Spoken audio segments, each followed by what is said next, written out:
অন্তর্বর্তীকালীন সরকারের উপদেষ্টা পরিষদের প্রথম বৈঠক বসেছে সচিবালয়ে। এতে সভাপতিত্ব করছেন প্রধান উপদেষ্টা ডক্টর মোহাম্মদ ইউনূস। দায়িত্ব নেওয়ার পর এটি প্রধান উপদেষ্টার প্রথম সচিবালয় অফিস। আজ বুধবার বেলা 11টার দিকে সচিবালয়ে প্রবেশ করেন প্রধান উপদেষ্টা। এসেই তিনি সচিবালয়ের ৬ নম্বর ভবনের ১৩ তলায় তার কার্যালয়ে যান। সেখানেই মন্ত্রিপরিষদ কক্ষে উপদেষ্টা পরিষদের বৈঠক হচ্ছে।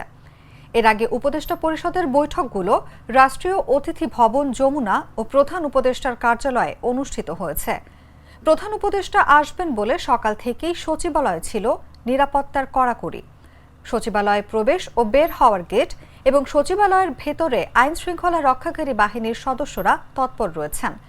৬ নম্বর ভবনের চারপাশ ঘিরে রেখেছেন আইন শৃঙ্খলা রক্ষাকারী বাহিনীর সদস্যরা। আজকে উপদেষ্টা পরিষদের বৈঠকে আন্তর্জাতিক অপরাধ ট্রাইব্যুনাল অধ্যাদেশ ২০২৪-এর খসড়া অনুমোদনের জন্য উঠেছে।